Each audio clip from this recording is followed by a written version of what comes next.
بنی اسرائیل کے اندر ہمیشہ نبی اور بادشاہ موجود رہتے تھے۔ ایک وقت ایسا آیا کہ بنی اسرائیل میں کوئی نبی نہیں تھے، اور بنی اسرائیل کا جو اپنا علاقہ تھا نا وہ ملک شام ہے، تو قوم عمالقہ ایک قوم تھی اور بڑے سخت گیر لوگ تھے۔ انہوں نے بنی اسرائیل والوں کے ساتھ لڑائی کی، جہاد کیا اور انہیں ان کے علاقے سے نکال دیا۔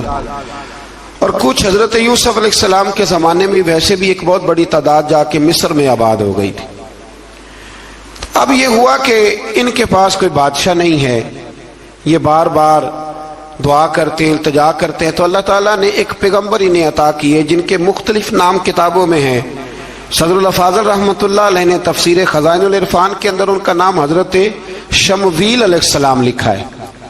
حضرت شمویل علیہ السلام کو اللہ تعالیٰ نے نبوت عطا فرمائی، اور جب حضرت شمویل علیہ السلام اللہ کے نبی ہوئے، بنی اسرائیل والوں کو یقین آیا کہ اللہ نے الحمدللہ ہمیں ایک نبی کے جھنڈے تلے جمع کر دیا ہے، تو پھر انہوں نے کہا کہ آپ ہمارے سامنے ایک بادشاہ بھی مقرر کریں تاکہ ہم اس کی سرپرستی میں جہاد کریں۔ جب انہوں نے یہ بات کی تو اللہ تبارک و تعالی نے حضرت شمویل علیہ السلام کے ذمے لگایا۔ تو ایک اس زمانے میں اللہ کے نیک بندے تھے، جناب طالوت علیہ السلام ان کا نام تھا۔ تو حضرت شمویل علیہ السلام نے انہیں کہا کہ اللہ کریم نے نا تمہارا بادشاہ طالوت کو بنایا ہے، ان کا نام بھی قرآن مجید نے ذکر فرمایا ہے۔ تو بنی اسرائیل کے لوگ کہنے لگے یہ تو غریب آدمی ہے، وہ بکریاں چرایا کرتے تھے، لیکن علم میں بڑے پختہ تھے، وجود میں بڑے طاقتور تھے۔ تو کہا کہ یہ تو غریب آدمی ہے، تو ہم تو زیادہ حق رکھتے تھے کہ ہمیں بادشاہ بنایا جائے۔ تو حضرت طالوت علیہ السلام کے بادشاہ بننے کے بعد حضرت شمویل علیہ السلام نے جو بات کی، اللہ کریم نے اسے قرآن مجید میں بیان فرمایا۔ رب فرماتا ہے بسطۃ فی العلم والجسم، اسے اس لیے تمہارا بادشاہ بنایا گیا ہے کہ اسے ہم نے کشادگی دی ہے، علم میں بھی اور جسم میں بھی۔ بڑے ماشاءاللہ موٹے تازے تھے، وجود بڑا طاقتور تھا۔ کچھ موٹے تازے ہوتے ہیں پر طاقتور نہیں ہوتے، موٹے تازے بھی تھے اور طاقتور بھی تھے۔ فرمایا کہ وجود میں بھی طاقت ہے اور علم میں بھی اللہ نے انہیں وسعت عطا فرمائی۔ تو بنی اسرائیل والے کہنے لگے جی نہیں جی کوئی بندہ اور آ جائے، یہ ہمارا بہت بڑا مسئلہ ہے نا جی، ہر ایک کی مرضی کی نہ تو بات ہو سکتی ہے اور نہ ہر بندہ ہر ایک کی مرضی پر پورا۔ کہنے لگے نہیں جی کوئی اور ہونا چاہیے تھا، ہمیں کیسے پتہ چلے گا کہ اللہ نے مقرر کیا ہے؟ بڑی خاص بات ہے، اس کو سمجھیے گا، یہ سارا مضمون آپ کو ملے گا اسی پارے کے آخر میں، آپ پڑھیں گے نا جی تو یہ سارا مضمون آپ کو ملے گا، اور آپ اگر سرسری نظر سے بھی اس کا مطالعہ کریں گے نا، جا کے قرآن شریف کھول کے 15ویں سے 16ویں رکوع میں آپ خوش ہوں گے کہ آپ کتنے اچھے نظریے اور عقیدے کے ماننے والے ہیں۔ تو جب کہا نا کہ طالوت کو ہمارا بادشاہ بنایا گیا تو دلیل کیا ہے؟ تو قرآن کہتا ہے کہ حضرت شمویل علیہ السلام نے فرمایا کہ تمہارا ایک تابوت تھا، ایک صندوق تھا تمہارے پاس، وہ صندوق تمہارا قوم عمالقہ اٹھا کے لے گئی تھی۔ ان کے بادشاہ ہونے کی دلیل یہ ہے کہ اللہ تمہارا وہ صندوق تمہیں واپس کر دے گا، وہ تمہارا صندوق تمہیں واپس کر دے گا۔ اس صندوق میں کیا ہے؟ وہ حضرت آدم جنت سے ساتھ لے کے آئے تھے، اس میں تھا کیا؟ تو قرآن مجید کہتا ہے کہ اس کے اندر نا حضرت ہارون علیہ السلام اور حضرت موسیٰ علیہ السلام کے تبرکات تھے، تبرکات۔ کل میں ایک مولوی دیکھ رہا تھا بیچارہ، ایک بندہ نا مسجد نبی کے ساتھ غلاف اور شاید کوئی کفن تھا، وہ مسجد نبی کی دیواروں سے مس کر رہا تھا، تو وہ کہہ رہا تھا نہیں اس سے کیا ہوتا ہے، تبرک کوئی چیز نہیں، اچھے اعمال کی وجہ سے بندہ بخشا جائے گا۔ میں نے کہا تو مجھے ملے تو میں تجھے بخاری کھول کے دکھاؤں کہ حضرت عبد الرحمن ابن عوف جنہیں حضور نے قطعی جنتی کہا، حضور کے وجود پر کرتا دیکھ کے کہنے لگے حضور بڑا ہی سونا لگ رہا ہے۔ تو فرمایا تجھے چاہیے حضور مل جائے تو کیا ہی بات ہے۔ نبی پاک نے عطا کیا تو صحابہ کہنے لگے عبد الرحمن آپ کو تو ضرورت نہیں تھی، آپ کے پاس تو بڑے لباس ہیں، تو یہ کرتا حضور نے قبول کر لیا، کوئی لے کے آیا اور آپ نے مانگ لیا۔ تو وہ رو پڑے، کہنے لگے پہننے کے لیے نہیں مانگا، یہ حضور کے جسم سے لگ گیا ہے، میں نے کفن بنانے کے لیے مانگا ہے۔ تو کہتا ہے حضور کے تبرک میں خیر کوئی نہیں۔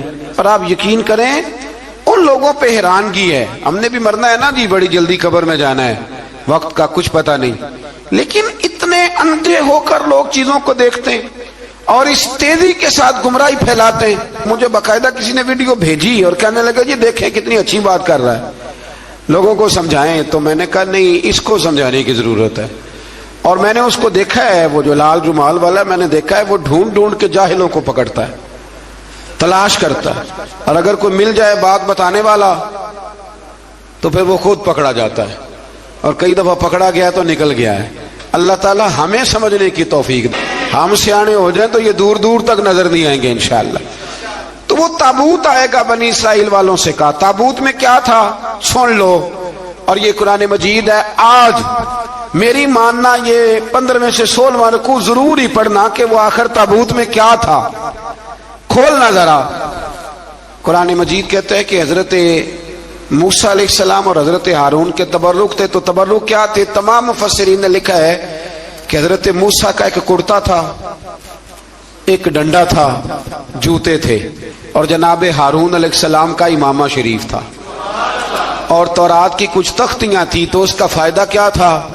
اس تابوت کا فائدہ یہ تھا کہ بنی اسرائیل والے جب اپنے دشمنوں سے لڑتے تھے، تابوت سامنے رکھ کے دعا مانگتے تھے، اللہ انہیں کامیابی عطا کر دیتا تھا۔ تو قوم عمالقہ کو بھی پتہ چل گیا کہ صندوق میں کچھ ہے جس کی وجہ سے یہ کامیاب ہو جاتے، وہ صندوق اٹھا کے لے گئے۔ اب ان کی کم بختی یہ، کم نصیبی یہ کہ انہوں نے جا کے اسے روڑی پہ پھینک دیا۔ جب روڑی پہ پھینکا تو ان کے اندر بیماریاں آ گئیں، وبائیں پھوٹ پڑی، مرنے لگے، وجود پھولنے لگا۔ پھر ان کے دلوں میں بات آئی کہ یہ ہم نے اس صندوق کی بے ادبی کی ہے۔ صندوق میں کیا ہے؟ تبرکات۔ ہمیں کہتے ہیں جی نالین کا نقشہ کیوں لگایا ہے؟ تمہارے تو بزرگوں کا عقیدہ ہے سر پہ رکھنے کو مل جائے اگر نقش نالے پاک کے حضور تو پھر کہیں گے کہ ہاں تاجدار ہم بھی ہیں۔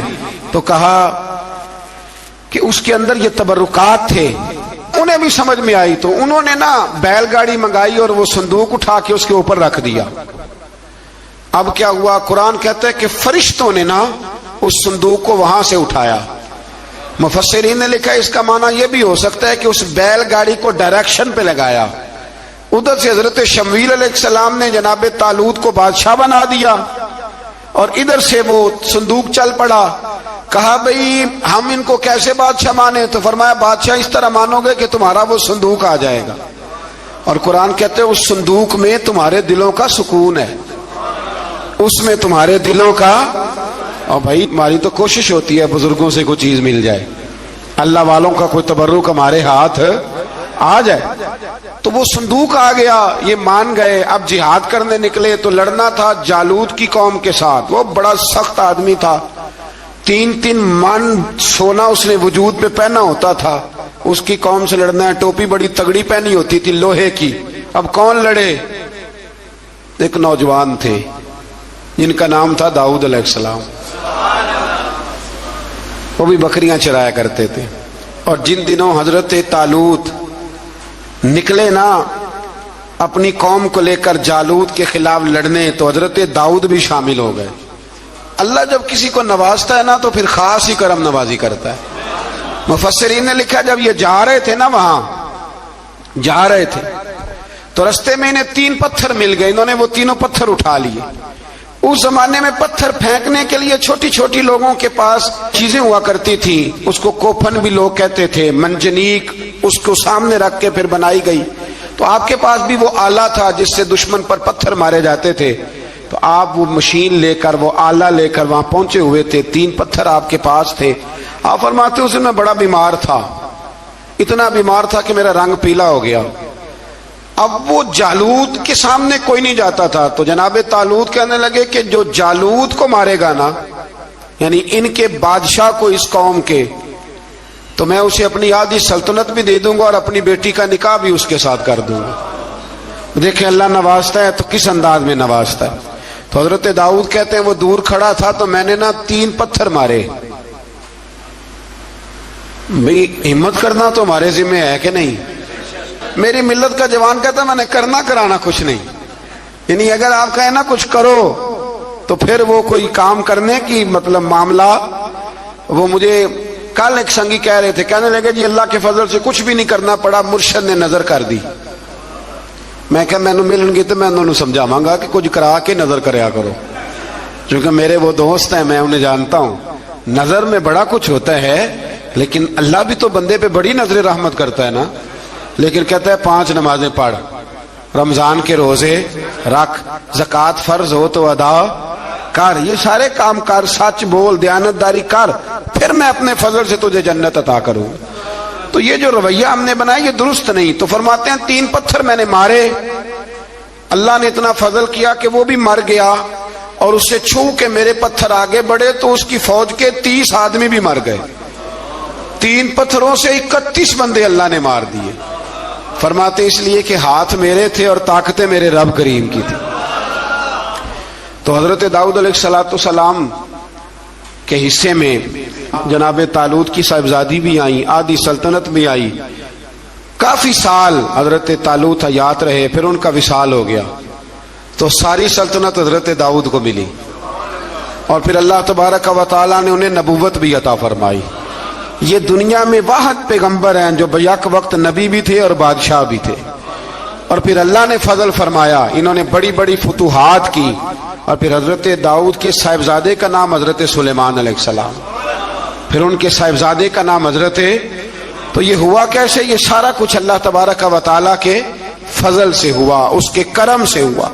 اب اس واقعہ سے ہمیں کیا پتہ چلتا ہے؟ ہمیں یہ پتہ چلتا ہے کہ رب جب فضل فرمائے نا کسی پہ بھی, تو ہمیں اس بندے کو دیکھ کے راضی ہونا چاہیے, کوئی شکوہ نہیں کرنا چاہیے. اور دوسری بات یہ سمجھ لینا چاہیے کہ حکومتیں, مال, دولت یہ صرف سیاستوں سے نہیں ملتی, یہ خدا کے فضل سے ملتی. اور یہ بھی سمجھ لینا چاہیے کہ جو بزرگوں کے تبرکات ہوتے ہیں ان کی کیا ہی بات ہوتی ہے. کرتا ہے جس سے بچے والے کے دلوں کے اندر کجی پیدا ہو. رشتے کرانے والے کو کہا جاتا ہے کہ ہم نے کار بھی دینی ہے, یہ بھی بتا دینا رشتے والوں. بچے کی ماں کو سونے کی بالیاں بھی ڈالیں گے, تو یہ داستانیں کیوں سناتے ہو؟ پھر کہتے ہو لڑکوں والے لالچی ہو گئے. تو یہ کہانیاں ہم گڑھتے ہیں, جھوٹ خود لوگوں کے سامنے ہم رکھتے ہیں, اور بعد میں جب اوقات واضح ہوتی ہے پھر رشتے ٹوٹتے ہیں. رشتے جھوٹ پر قائم ہو تو قائم ہو جاتے ہیں, پر قائم رہتے نہیں, وہ ٹوٹ جاتے ہیں. رشتے وہی قائم رہتے ہیں جو رشتوں کے ساتھ قائم ہوا کرتے ہیں, جن کی بنیادیں خلوص ہوتی ہے. جھوٹ ہمیشہ انسان کو تباہ کرتا ہے. کیا حسن ہے میرے نبی پاک کے فرمان میں, کیا خوبصورتی ہے. حضور نے فرمایا الصدق ینجی والکذب یہلک. 2 جملوں میں کائنات کی ساری حقیقتیں بیان کر دی. حضور فرمانے لگے سچ بول, سچ تجھے نجات دلا دے گا, سچ تجھے بچا لے گا. والکذب یہلک, جھوٹ نہ بولنا تو ہلاک ہو جائے گا.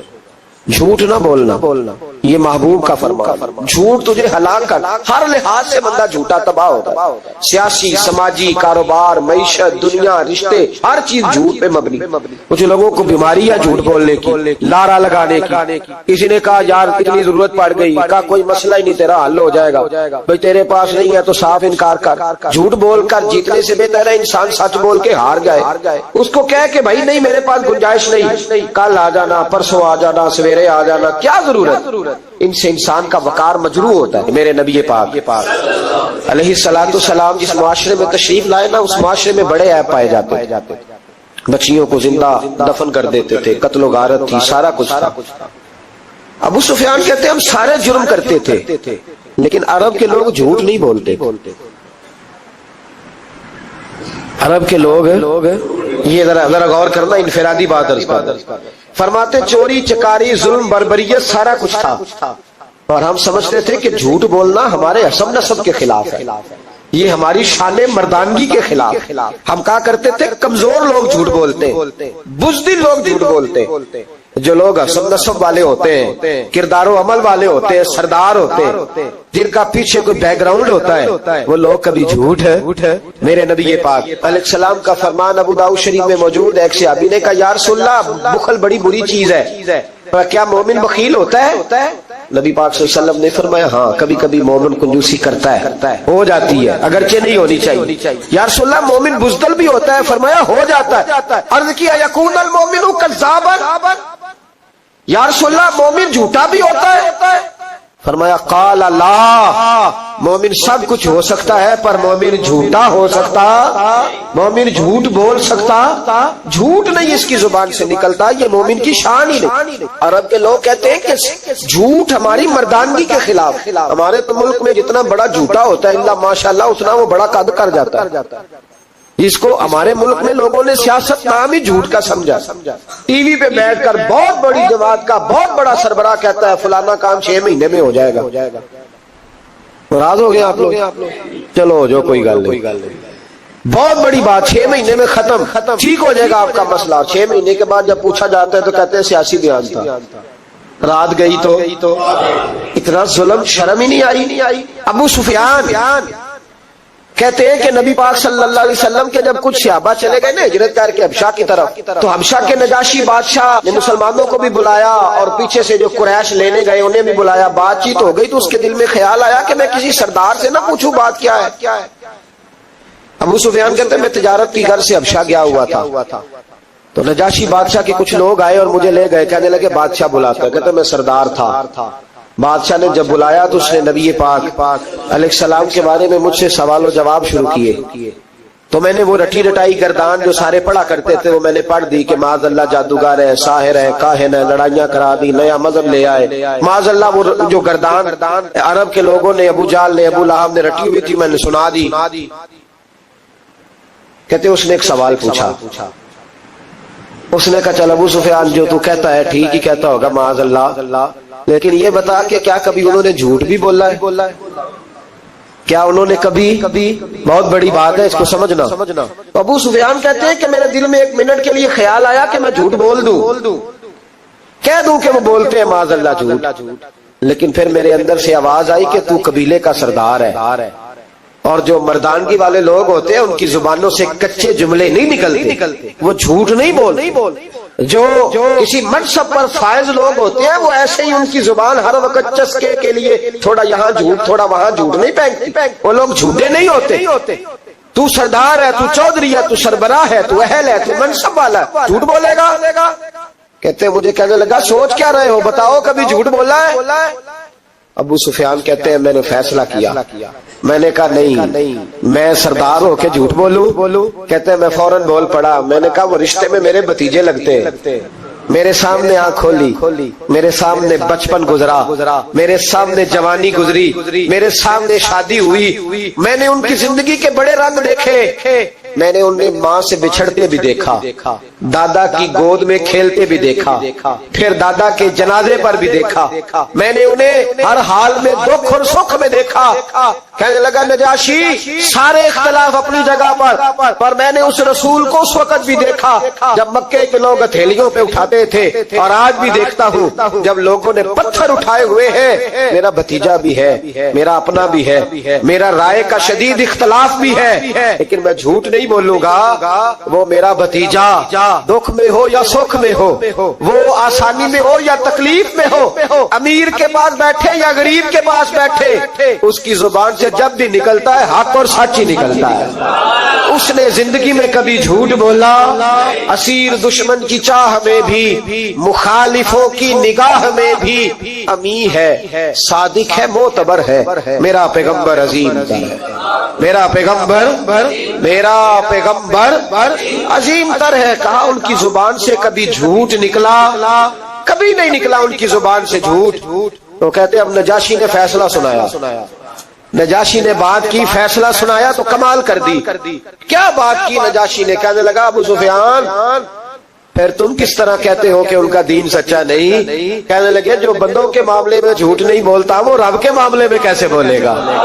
جو بندوں کے معاملات میں جھوٹ نہیں بولتا ان سے یہ توقع کیسے رکھتے ہو کہ وہ اللہ کے معاملے میں جھوٹ بولیں گے؟